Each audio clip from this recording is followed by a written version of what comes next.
Diz assim: era Abraão já idoso, bem avançado em anos, e o Senhor em tudo o havia abençoado.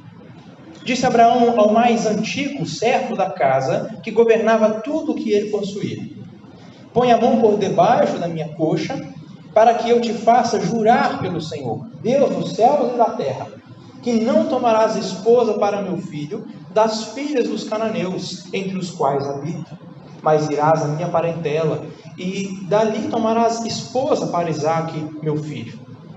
Disse o servo: também talvez não queira a mulher me seguir para esta terra.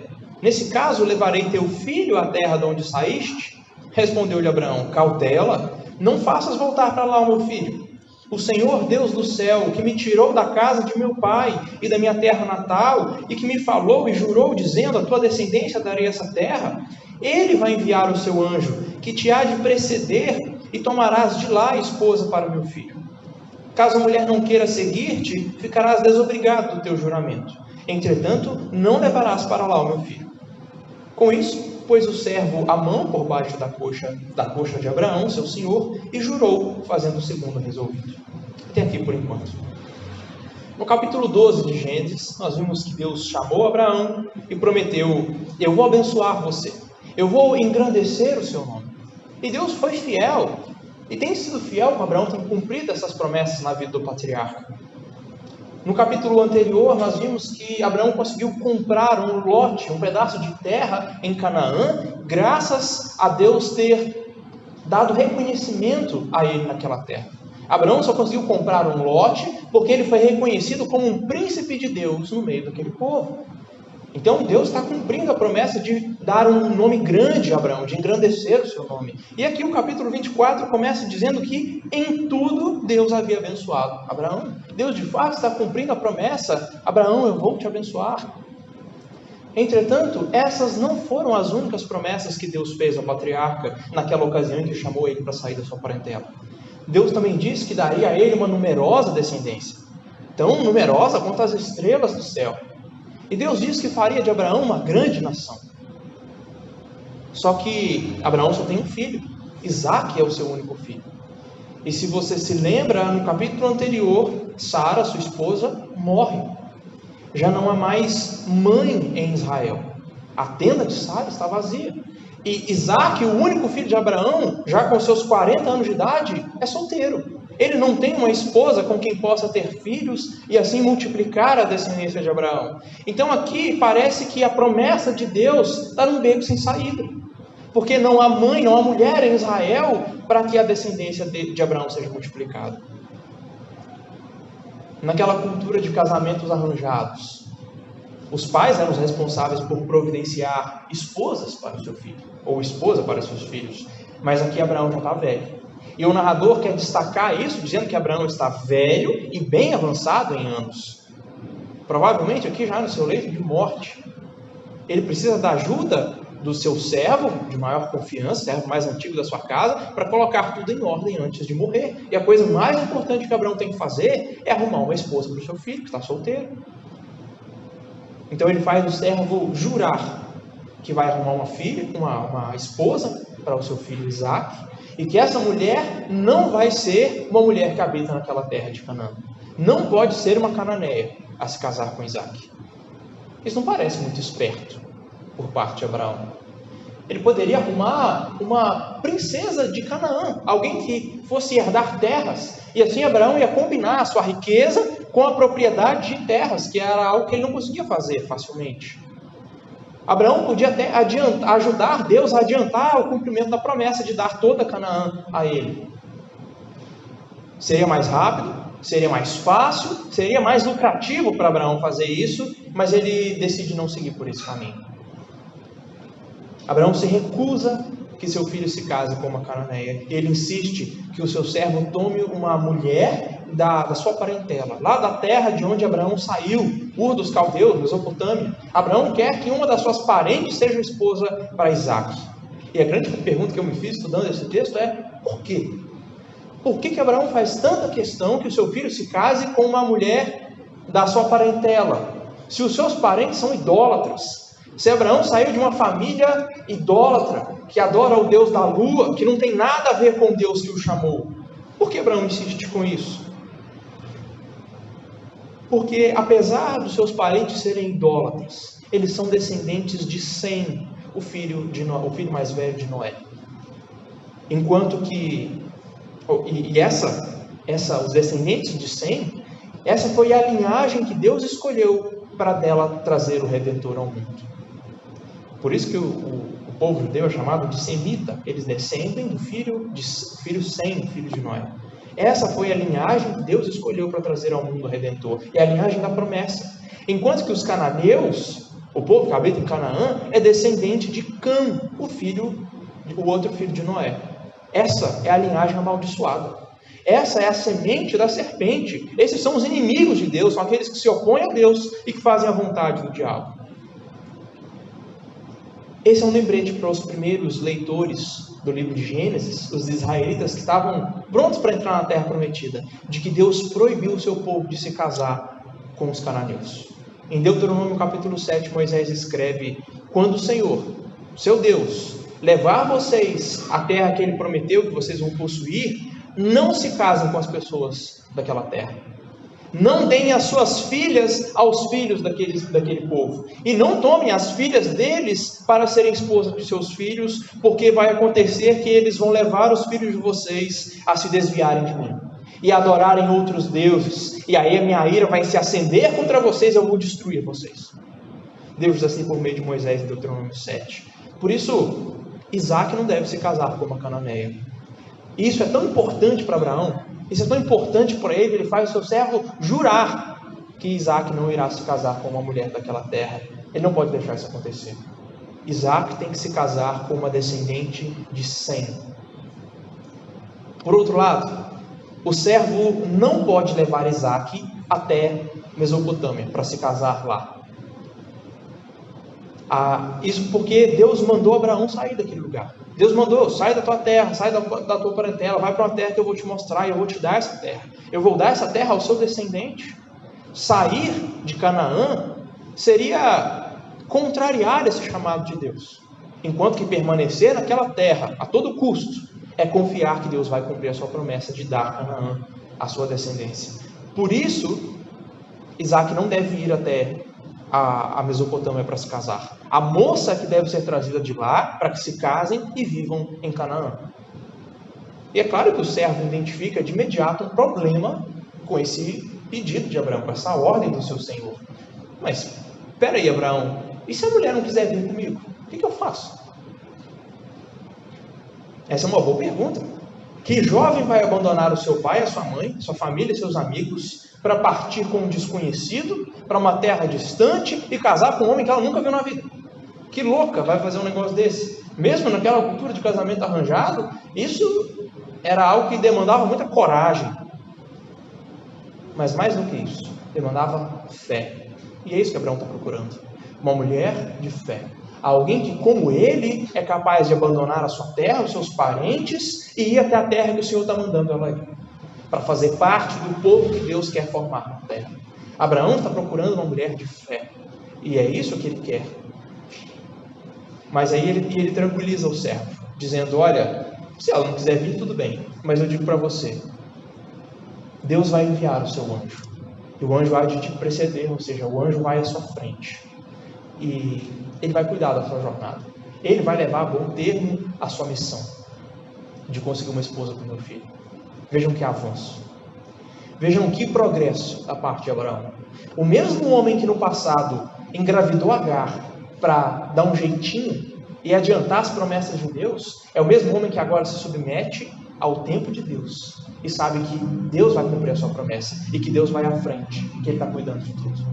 O mesmo Abraão que mentiu dizendo que Sara era sua esposa, ou melhor, que Sara era sua irmã no Egito, mentiu de novo em Gerar, agora é o mesmo Abraão que está dizendo: pode ir tranquilo porque Deus vai guiar a sua viagem. Ele vai fazer tudo da melhor forma. Meus irmãos, por isso eu digo para vocês, quando vocês fracassarem, quando vocês pecarem contra o Senhor, não desanimem da caminhada cristã. É uma vida inconstante mesmo, é uma vida de altos e baixos, onde tem momentos que nós confiamos no Senhor, sim, Mas também há momentos de fraqueza, de covardia, de falta de fé. Há momentos em que nós fraquejamos, nossa fé falha, é pequena. Mas creia, como Abraão, nós também amadurecemos. A santificação é um processo e é algo em progresso na nossa vida. E você pode ter expectativa de chegar à terceira idade, de se tornar avançado em anos como Abraão e ter mais maturidade. E ter uma comunhão mais íntima com o Senhor, e ter uma fé mais robusta, mais firme, para não fraquejar diante das tentações, mas confiar no Senhor. A cada década que nós caminhamos ao lado do Senhor, nós nos tornamos mais pacientes, mais amorosos, mais crentes, mais fiéis, como nós vemos Abraão se tornando já nos últimos capítulos. Nós vemos a fé de Abraão amadurecer, desde o capítulo 20. Por isso, não desanime da caminhada cristã. E eu oro para que Deus dê esse crescimento espiritual na sua vida. Mas, de volta ao texto. Abraão envia seu servo para uma jornada longa, uma jornada arriscada. Porque mais adiante dele vai o anjo do Senhor, é claro. Mas isso não deixa isso não muda o fato de que é uma viagem desafiadora. E os israelitas, ao lerem essa história, eles podiam lembrar do que Deus disse a eles quando eles estavam partindo do Monte Sinai em direção à terra prometida.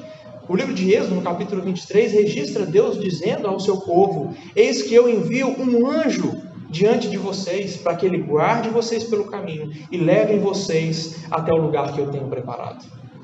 O anjo do Senhor vai à frente, por mais que a viagem seja difícil. O servo concorda em partir nessa jornada. E ele coloca a mão debaixo da coxa de Abraão, que aqui é um ato, um gesto de juramento. Como, sei lá, na nossa cultura é dar o dedinho, né?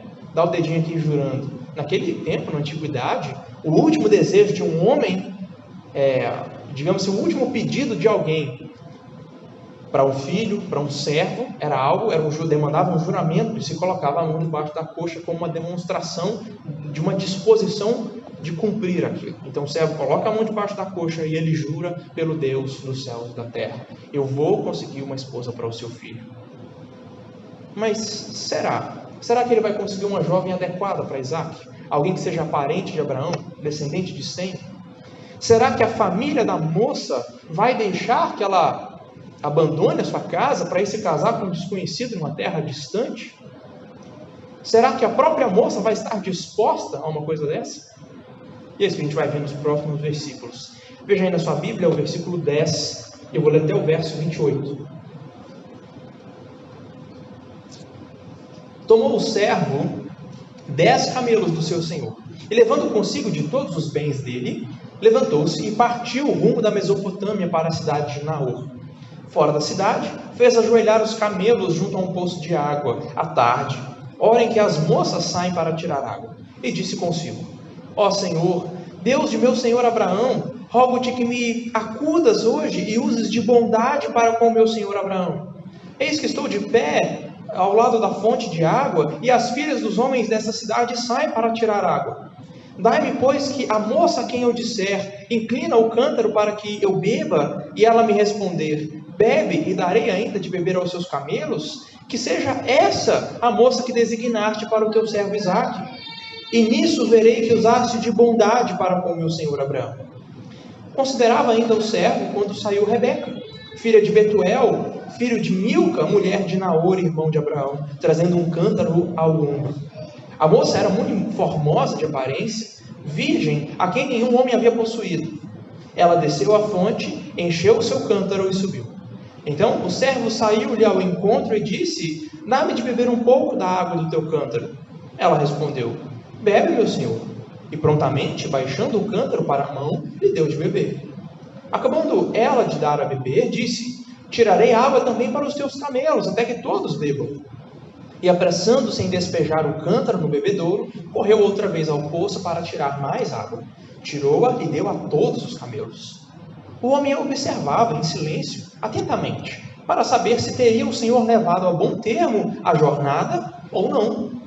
Tendo os camelos acabado de beber, tomou o homem um pendente de ouro de meio ciclo de peso e 2 pulseiras para as mãos dela, de peso de 10 ciclos de ouro. e lhe perguntou: de quem és filha? Peço-te que me digas. Haverá em casa de teu pai lugar para que eu fique e a comitiva? Ela respondeu: sou filha de Betuel, filho de Milca, a qual o Senhor deu à luz a Naor. E acrescentou: temos palha e muito pasto, e lugar para passar a noite. Então se inclinou o homem e adorou ao Senhor, e disse: bendito seja o Senhor, Deus de meu senhor Abraão, que não retirou a sua benignidade e a sua verdade de meu senhor. Quanto a mim, estando no caminho, o Senhor me guiou à casa dos parentes do meu senhor. E a moça correu e contou aos da casa de sua mãe todas essas coisas. Até aqui. O narrador cobre uma viagem de mais de 700 quilômetros até a Mesopotâmia com meio versículo. Ele fala: e o servo se levantou e foi e chegou até a cidade de Naor. Isso porque a viagem em si não é importante, mas o que acontece quando ele chega ao seu destino, tanto que o narrador conta em detalhes o que aconteceu quando o servo de Abraão chegou até o poço. Ele parou de tarde, horário em que ele sabia que as mulheres estavam mais fresco e elas iam pegar água no poço. Ele parou e começou a orar ao Senhor. Ele estava ali naquele poço, ele sabia que daqui a pouco ia ter um monte de moças ali, mas como saber quem era a escolhida do Senhor? Como saber qual era a esposa preparada para o seu senhor Isaque? Então, como um homem de oração, como alguém que confia que é o Senhor que dirige o seu caminho, que o anjo do Senhor estava diante dele, ele pede: Senhor, me ajuda, me acode, me socorre aqui, eu preciso tomar a sábia decisão de escolher aqui quem é a mulher apropriada para o meu Senhor. Então, o servo propõe um teste para saber qual é a moça adequada para Isaque. E o teste é o seguinte: eu vou pedir água a ela, é isso que ela foi buscar água no poço, eu vou pedir água a ela. E se ela se oferecer para dar água, não somente para mim, mas para os meus camelos também, então eu vou entender que essa é a escolhida do Senhor, a mulher adequada para o meu servo Isaque. Esse era um baita teste, porque um camelo sozinho podia tomar quase 100, pode tomar quase 100 litros de água. Imagina 10 camelos. Imagina a comitiva inteira, com todos os servos dirigindo lá e montando os camelos. Para uma mulher se oferecer voluntariamente para dar água para todos os camelos, tinha que ser uma mulher gentil, prestativa, trabalhadora, humilde. Se uma mulher fizesse isso, certamente seria adequada para ser a nova matriarca do povo de Deus. E o servo pede isso a Deus em oração. Então, o texto diz que falava ele ainda, ou antes dele terminar de orar, apareceu Rebeca. Seria essa a resposta de oração mais rápida do mundo? E o servo olha para Rebeca, é uma moça bonita, é uma moça atraente, formosa de aparência, como a Bíblia diz que Sara era. Ele observa aquela moça e ele resolve fazer o teste com ela. Então, o servo de Abraão vai até aquela mulher e pede: você pode me dar água para tomar? Ela, com muita boa disposição, dá água. E quando ele está terminando de tomar água, ela diz: espera aí que eu vou pegar água também para os seus camelos. É essa a mulher. Ela é gentil, ela é humilde, ela é trabalhadora, ela é prestativa. Essa mulher é adequada, ela é bonita. O texto ainda diz que ela era virgem, e isso é um detalhe muito importante, porque logo ela ficaria grávida, e o fato de ser virgem é uma prova de que o filho com certeza era de Isaque, e não de outro homem. É essa mulher, essa é adequada. Então o servo enche aquela mulher de presentes, coloca lá dá um brinco de ouro, um piercing, sei lá o que é esse pendulicário aqui, de ouro. Ele dá pulseiras para ela, né? E o texto aqui mostra quantos ciclos, né, de ouro. Isso aqui em gramas, dão 100 gramas de ouro. Imagina, uma pulseira de 100 gramas de ouro. E tudo isso para impressionar a família dela. E o servo não perde tempo, e sem rodeios pergunta: você é filho de quem? E aí então ela fala: eu sou filha de Betuel. Betuel é filho de Milca, de Naor. Não dá para acreditar. Essa moça, bonita, prestativa, gentil, ela é neta do irmão de Abraão, ela é parente do meu Senhor. É essa, pronto. Como 2 mais 2 são 4, só pode ser essa. Deus está me mostrando quem que é a mulher que ele escolheu para se casar com o meu senhor Isaque. Então esse servo, ele louva o Senhor, ele agradece, ele se prostra no chão e adora: obrigado porque o meu Senhor foi bondoso com meu servo, com meu senhor Abraão. Essa palavra bondoso é muito importante aqui no texto, tanto que o servo repete ela 4 vezes ao longo dessa história. Essa palavra hebraica traduzida como bondoso tem a ideia de ser fiel à aliança. O servo está pedindo que Deus seja bondoso em oração e agora agradecendo porque Deus foi fiel à sua aliança com Abraão. Deus tinha prometido que faria de Abraão uma grande nação, com uma descendência numerosa. E agora Deus está sendo fiel a essas promessas ao possibilitar que Isaac tenha uma esposa. E uma esposa adequada, parente de Abraão, descendente de Sem. Então, quando o servo conta tudo isso para Rebeca, ela sai correndo. Ela sai correndo para contar para os seus parentes, para as pessoas da sua casa, o que tinha acontecido. Veja só, versículos 29. Eu vou pular alguns versículos, porque é uma cena bem grande. Eu vou ler dos versículos 29 até o 38. Depois eu vou pular lá para o verso 49. Então, Gênesis 24, verso 29, que diz assim: Ora, Rebeca tinha um irmão chamado Labão. Este correu ao encontro do homem junto à fonte, pois quando viu o pendente de ouro e as pulseiras na mão de sua irmã, tendo ouvido as palavras de Rebeca, que dizia, assim me falou o homem, Labão foi correndo se encontrar com ele. E esse servo estava em pé junto aos camelos, junto à fonte. E Labão lhe disse: Entra, bendito do Senhor, porque está aí fora? Eu já preparei a casa e o lugar para os camelos. Então fez entrar o homem. Descarregando-lhe os camelos, eles deram forragem e pasto, deu-lhes também água para lavar os pés e também aos homens que estavam com ele. Diante dele puseram comida, porém ele disse: Não comerei enquanto não expuser o propósito com que vem. Labão respondeu: Diga, pode falar. Então o servo de Abraão disse: Eu sou servo de Abraão. O Senhor Deus tem abençoado muito ao meu senhor Abraão, e ele se tornou grande, e deu-lhe ovelhas e bois, e prata e ouro, e servos e servas, e camelos e jumentos. Sara, mulher de meu senhor, era já idosa, quando lhe deu à luz um filho, e a este deu tudo quanto tem. E meu senhor me fez jurar, dizendo: Não tomarás esposa para o meu filho das mulheres dos cananeus, em cuja terra habito. Porém irás à casa de meu pai e à minha família, e tomarás esposa para meu filho. Agora vamos lá para o verso 49, Gênesis 24, verso 49.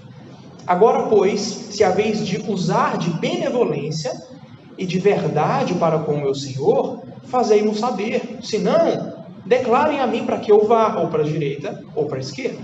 Então responderam Labão e Betuel: Não, isso procede do Senhor. Nada temos a dizer fora da sua verdade.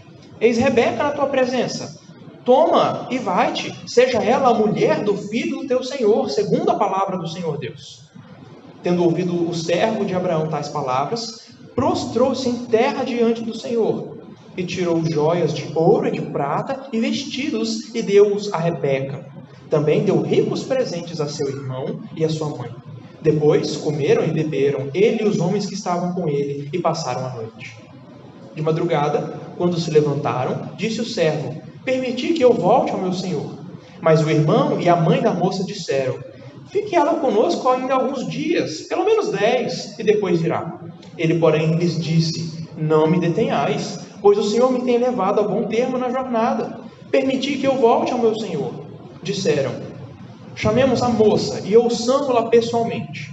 Chamaram, pois, a Rebeca e lhe perguntaram: Queres ir com este homem? E ela respondeu: Irei. Então despediram a Rebeca, sua irmã, e a sua ama, e ao servo de Abraão, e a seus homens. Abençoaram a Rebeca e lhe disseram: És nossa irmã, sê tu a mãe de milhares, e que a tua descendência possua a porta dos seus inimigos. Então se levantou Rebeca com as suas moças, e montando os camelos, seguiram o homem. O servo tomou a Rebeca e partiu. Até aqui. Bom, então Labão, irmão de Rebeca, é um homem interesseiro. Quando ele viu lá as joias de ouro, ele partiu correndo para se encontrar com o homem, porque de onde veio aquelas joias, ia vir mais, né? E quando ele chega, ele vê que o homem está parado perto de um monte de camelo. Camelo, naquele tempo, era algo que só os mais ricos tinham. E aquele servo estava com 10. Os olhos gananciosos de Labão devem ter brilhado ao ver aquilo. E ele falou: O que você está fazendo aí fora? Entra na minha casa. Agora o desafio do servo de Abraão é convencer a família de Rebeca a deixá-la partir. E o servo, esperto, por já ter percebido que Abraão é um homem ganancioso, avarento, o servo começa a argumentar mencionando as riquezas de Abraão. Esse é um indicativo para a família de que o dote vai ser generoso. E mais, o servo ainda diz que Isaque é o único filho de Abraão, o único herdeiro a quem ele recebeu tudo que o seu pai possui.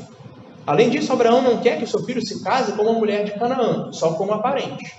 Isso mostra então que Rebeca, ou que Isaque, não vai ter que dividir o seu dinheiro com outros irmãos, nem com outras esposas. Rebeca vai ser a única esposa, e se ela se casar com Isaque, ela vai ter direito a toda a fortuna da família. Bom, parece que o voto de Labão ele já ganhou. Mas ele também busca convencer a família, explicando que o seu encontro com Rebeca lá no poço de água foi providencial. Foi uma resposta de Deus à sua oração.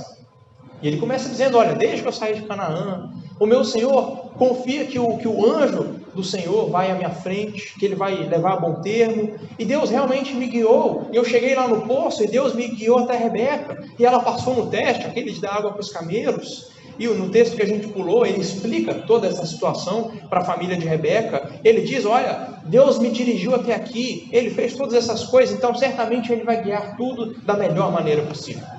E quando ele termina a sua argumentação, ele diz para a família, agora vocês me respondam aí, se vocês vão permitir que a Rebeca vá comigo para se casar, porque se vocês não liberarem, eu vou procurar um outro parente de Abraão, alguém que esteja mais disposto a obedecer à vontade do Senhor. Né? Falando um negócio desse, quem é que vai dizer não? Então, o pai e o irmão de Rebeca dizem, não, de jeito nenhum, isso é coisa do Senhor. Eles reconhecem que as coisas se encaixaram tão perfeitamente, que todos os acontecimentos ali no poço, e ao chegar ali a reconhecer Rebeca, parente de Abraão, tudo isso encaixado perfeitamente só pode ser obra de Deus. Isso só pode ser a providência divina. Eles falam, olha, nada a gente tem a acrescentar. Se tudo aconteceu dessa maneira, é do Senhor. Pega a Rebeca e leva, vai embora. A gente quer cumprir a vontade do Deus de Abraão. A família acaba de aprovar o casamento. Graças a Deus.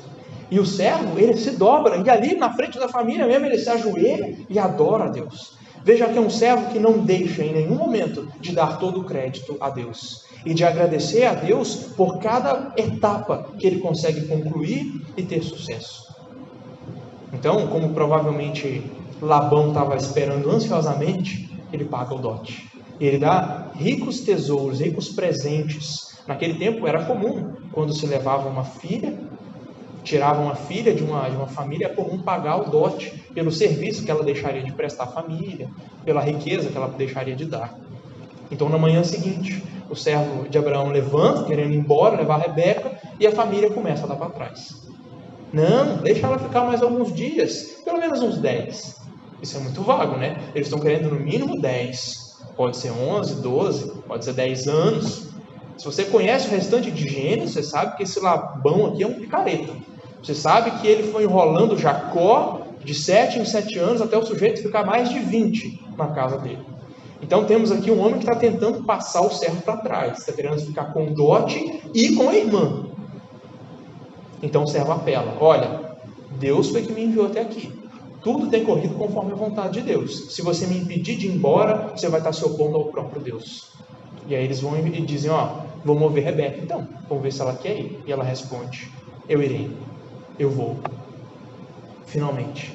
Esse é o momento mais decisivo da história. É isso que a gente tem esperado desde que o servo saiu para essa missão. Mesmo contra a vontade da família, Rebeca obedece à direção do Senhor, agindo com a mesma fé que Abraão agiu ao deixar sua parentela lá no capítulo 12. Quando Rebeca diz, eu irei, a tensão da história acaba, porque isso é o que a gente queria ouvir. Esse é realmente um casamento organizado, arquitetado e dirigido por Deus. Tudo aqui aconteceu graças à providência divina, graças à direção do Senhor. Foi Deus que uniu esses dois jovens que por enquanto nem se conhecem. Os parentes de Rebeca honram a decisão dela e a despedem com uma bênção.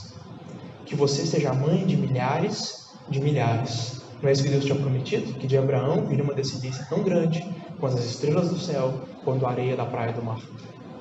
E eles ainda dizem que a sua descendência, Rebeca, possua a porta ou a cidade dos seus inimigos. Essa bênção não é quase que igualzinha a que Deus deu a Abraão no capítulo 22, quando ele se dispôs a sacrificar Isaac? Naquela ocasião, Deus disse para ele: certamente eu te abençoarei, Abraão, e multiplicarei a sua descendência como as estrelas do céu e como a areia do mar. A sua descendência tomará posse da cidade dos seus inimigos. Agora, Isaac e Rebeca compartilham da mesma bênção. Realmente, foram feitos um para o outro. Verdadeiramente, essa é a esposa que Deus escolheu para Isaac. E agora, tudo está certo. Agora eles podem partir. Vejam só a conclusão dessa história. Versos 62 a 67. Gênesis 24, verso 62. Ora, Isaac vinha de caminho de Beer-lahai-roi, porque habitava na terra do Neguev. Saíra Isaac a meditar no campo ao cair da tarde. Erguendo os olhos, viu e eis que vinham camelos. Também Rebeca levantou os olhos e, vendo a Isaac, apeou do camelo e perguntou ao servo: quem é aquele homem que vem pelo campo ao nosso encontro? É o meu senhor, respondeu ele. Então tomou ela o véu e se cobriu. O servo contou a Isaac todas as coisas que havia feito. Isaac conduziu Rebeca até a tenda de Sara, mãe dele, e a tomou, e esta lhe foi como mulher. Isaac a amou. Assim foi ele consolado depois da morte de sua mãe. Isso é um belo desfecho para a história. Não só para a história de como Isaac e Rebeca se conheceram, se casaram, mas esse é um belo desfecho para a história de Abraão. Porque agora que o casamento do seu filho está arranjado, agora que ele já tem um pedaço da terra prometida, agora que ele já tem um descendente que está casado e vai ter outros descendentes, agora Abraão pode descansar em paz. Tanto que esse capítulo 24 registrou as últimas palavras de Abraão na Bíblia. E o capítulo seguinte, o 25, vai narrar a sua morte. O narrador quer que essa última cena do capítulo 24 seja uma transição de Abraão para Isaac. Agora Isaac é um novo patriarca.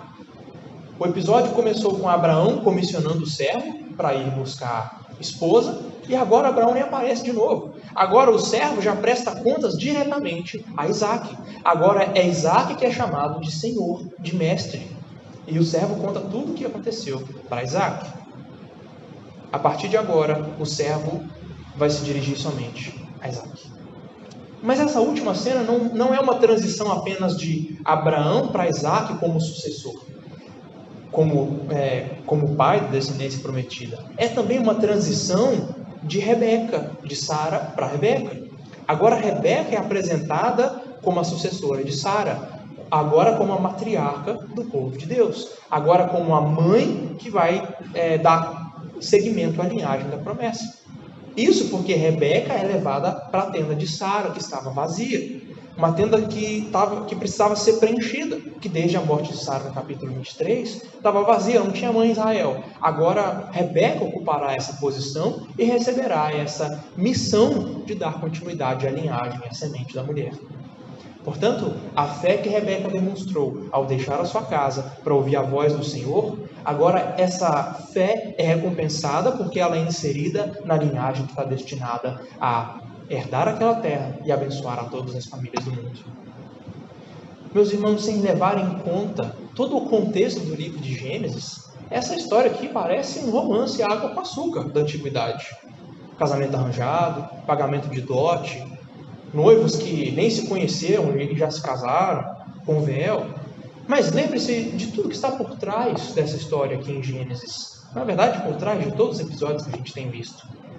A promessa de Deus em Gênesis 3,15, de que Ele trará da linhagem da mulher um Redentor. E desde a queda a gente tem visto a humanidade dividida em duas linhagens. A semente da mulher, aqueles que temem e servem ao Senhor, aqueles de quem Deus vai trazer o Redentor ao mundo, o Salvador, por meio de quem vai vir o Cristo, que vai pisar na cabeça da serpente e trazer solução para o pecado e para a morte. Por outro lado, a semente da serpente, aqueles que se rebelam contra Deus, que não obedecem os seus mandamentos e que fazem a vontade do diabo, a serpente. E lembre-se do perigo que é misturar essas duas linhagens. Lembra do que aconteceu em Gênesis capítulo 6? Os casamentos mistos entre os filhos de Deus e as filhas dos homens foi uma das razões para Deus afogar o mundo por meio do dilúvio. Por isso, só levando isso em conta, faz sentido Abraão fazer questão de que seu filho não se case com uma cananeia. Deus se importa com quem você casa. Deus se importa com quem o seu povo casa. Para que Isaac dê continuidade à linhagem santa e portadora da promessa de um Redentor, era necessário que ele se casasse com uma esposa que temesse a Deus, que é o que essa história comprova. Rebeca teme ao Deus de Abraão, embora talvez nunca tivesse ouvido falar desse Deus, mas quando ela ouve que existe um Deus que guia a história, que faz com que todas as coisas aconteçam conforme a vontade dele, um Deus que tem chamado um povo e que tem multiplicado, abençoado Abraão, ela ouve esse chamado e ela diz: eu vou. Rebeca obedece a palavra de Deus. Agora ela é a nova Sara. O que Moisés está querendo ensinar para nós com esse texto?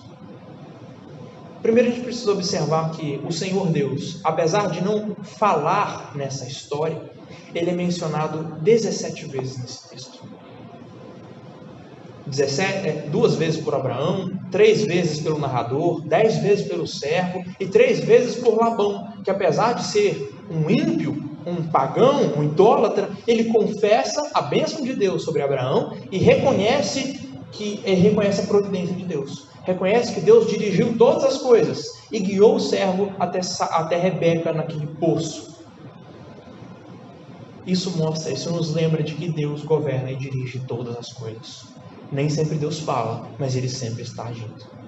Deus nem sempre age com milagres e grandes obras sobrenaturais. Muitas vezes Deus age no ordinário, nas coisas comuns e normais do dia a dia, como uma mulher tirando água do poço, como um empregado humilde orando ao Senhor. Por isso nós podemos ter confiança de que toda a nossa vida, mesmo nos mínimos detalhes, está sob o controle daquele que faz todas as coisas conforme o conceito da sua vontade, como o apóstolo diz em Efésios 1. Nada na sua vida, meu irmão, acontece por acaso. Nada na sua vida é aleatório ou uma simples coincidência. Tudo está planejado por Deus. Você só precisa dos olhos da fé para reconhecer a providência divina, controlando todas as coisas, todos os seus passos, todos os seus caminhos e todos aqueles que cruzam com você. E entender que todas as coisas cooperam para o seu bem, se você ama ao Senhor. A ideia de que Deus vai levar a bom termo essa viagem é o centro dessa história. Isso foi repetido ao longo da história 4 vezes. No versículo 21, no 40, no 42, no 56. O Senhor levará a bom termo essa viagem, essa jornada. O foco está na providência de Deus. O foco dessa história está no fato de que Deus governa e dirige a história e controla tudo. Como algo tão simples, tão humano, tão tolo como um casamento arranjado. Deus está controlando e governando todas as coisas para cumprir as suas promessas, para ser fiel à sua aliança. Lembra que eu expliquei para vocês que quando o servo pede que o Senhor seja bondoso com Abraão, significa que ele está pedindo que Deus seja fiel e cumpra as suas promessas. Se Deus prometeu que vai fazer a descendência de Abraão ser tão numerosa quanto as estrelas do céu, Deus vai fazer isso. E vai dirigir todas as coisas na história para que isso aconteça. Se Deus prometeu que vai fazer de Abraão uma grande nação, Deus vai governar tudo, vai controlar tudo, de forma que essa promessa se cumpra por meio de Abraão. Tudo na história aponta para isso. A começar por Abraão, confiando que o anjo do Senhor vai à frente, dirigindo todas as coisas. A gente tem o servo orando, pedindo que o Senhor leve a bom termo. A gente tem depois o servo adorando a Deus e agradecendo por ele ter indicado Rebeca como uma mulher escolhida. Depois que a família aceita o casamento e aprova o casamento, a gente tem o servo se dobrando, se prostrando e agradecendo ao Senhor. Tudo na história mostra Deus está dirigindo as coisas, Deus está controlando, Deus está governando, Deus está sob controle, mesmo quando as promessas dele parecem estar em um beco sem saída. Por meio desse casamento, Deus está fazendo de Abraão uma grande nação. É só o começo, mas Deus está passo a passo cumprindo a sua promessa. Ao providenciar Rebeca como uma esposa para Isaac, Deus está dando continuidade à semente da mulher, como ele prometeu lá em Gênesis 3,15. Por meio desse casamento arranjado, Por meio desse casamento, onde os noivos nem se conheciam, nem tiveram a chance de se apaixonar, como é tão comum na modernidade. Por meio disso, Deus está cumprindo a sua promessa de trazer ao mundo o Redentor. Alguém que vai pisar a cabeça do diabo e trazer salvação para os nossos pecados. Quando ouviram esse texto, os primeiros leitores, os israelitas, concluíram realmente: a gente só existe pela providência de Deus. A gente só está aqui hoje porque Deus fez isso. Porque Deus juntou esse casal. Afinal de contas, se Isaac não se casasse com Rebeca, Jacó não teria nascido. E se Jacó não nascesse, o povo de Israel não existiria. Se Deus não tivesse feito o servo chegar até aquele poço e reconhecer Rebeca como alguém, uma matriarca em potencial, Israel não existiria. Se Deus tivesse feito Isaac se casar com uma cananeia, Israel não existiria. E assim por diante. Tanto quanto você não existiria se seu pai e sua mãe não tivessem se conhecido. Como no filme De Volta para o Futuro. Deus está governando a história. E em todos os detalhes, Deus está levando o seu plano a uma conclusão. Com essa história, o autor de Gênesis está animando os israelitas a confiar na providência de Deus, a entender que Deus está dirigindo o seu povo, Deus está preservando o seu povo, e de geração após geração, Deus está mantendo a sua nação eleita, seu povo especial, a sua nação santa, separada de todos os outros povos. Deus sempre fez isso na história. Deus faz isso aqui no capítulo 24, ao dar a Rebeca para Isaac. Deus faz isso daqui a pouco, como a gente vai ver em próximos domingos, quando Rebeca, mesmo sendo estéril, não podendo ter filhos, Deus dá a ela o Jacó.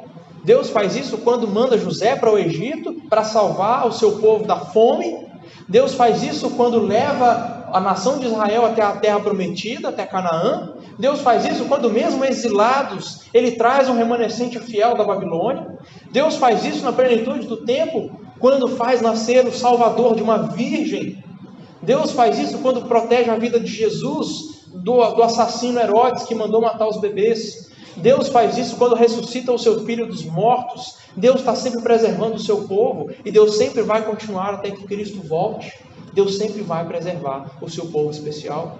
Deus sempre está dando continuidade à linhagem da mulher, e é por isso que na plenitude do tempo, Ele escolheu outra jovem, outra virgem, assim como chamou Rebeca, para dar continuidade à linhagem prometida. Deus chamou a Virgem Maria para dar continuidade à linhagem da mulher e trazer ao mundo aquele que vai pisar e que de fato pisou a cabeça da serpente.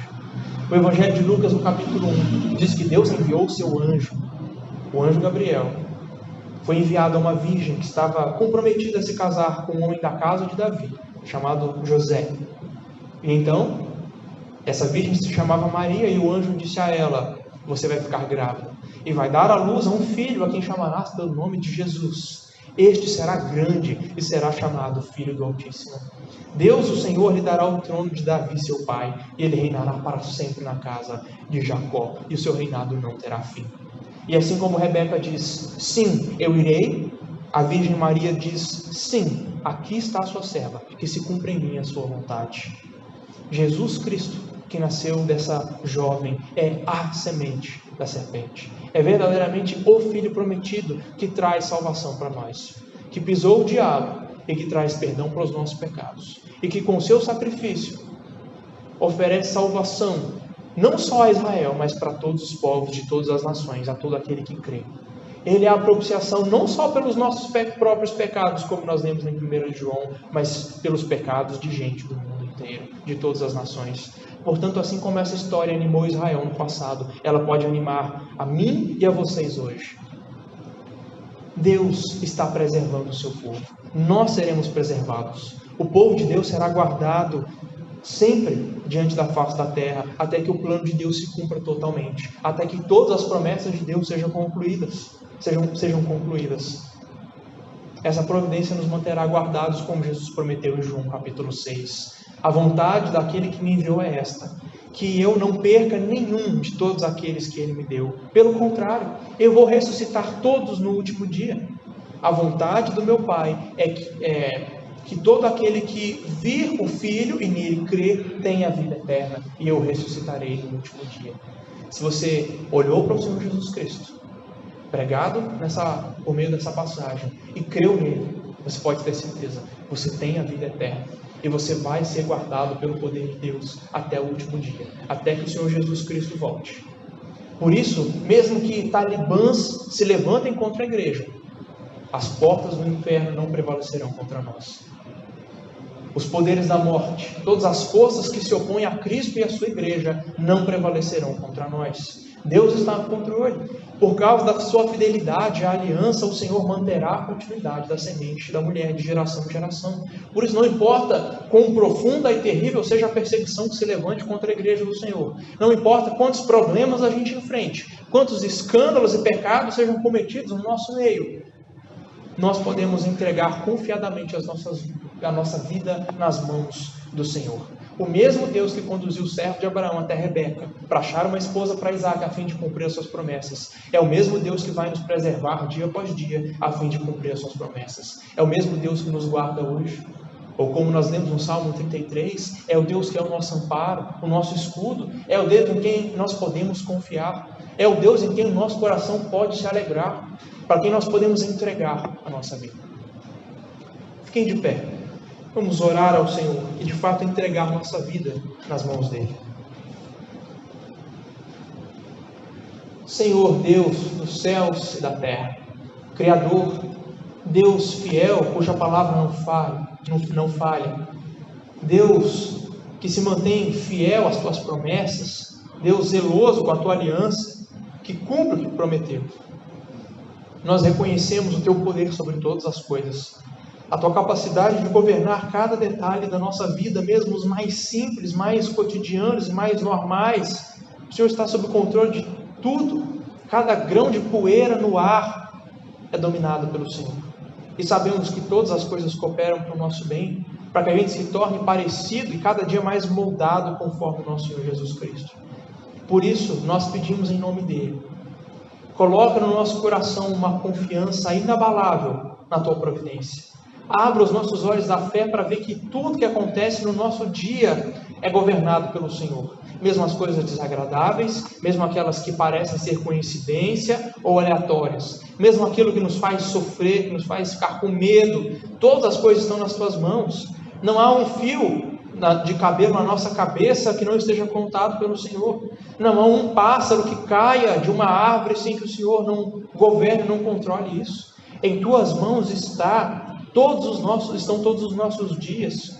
Queremos entregar nossa vida em tuas mãos, Senhor, e queremos confiar em ti. Queremos que basta ao dia o seu próprio mal. Nos ajuda a confiar o dia de amanhã ao Senhor e a viver cada um dos nossos dias em dependência de ti. Ajuda-nos nessa difícil tarefa de não andar ansiosos pelo dia de amanhã. Nós confiamos em ti. Tu és nosso amparo, nosso escudo. Nós te bendizemos. Nosso coração se alegra no Senhor. Em nome de Jesus, nós oramos. E agora suplicamos que a graça do nosso Senhor Jesus Cristo, que o teu amor, Deus nosso Pai, e que as consolações do seu Santo Espírito sejam com todos nós, agora e para todo sempre. Amém.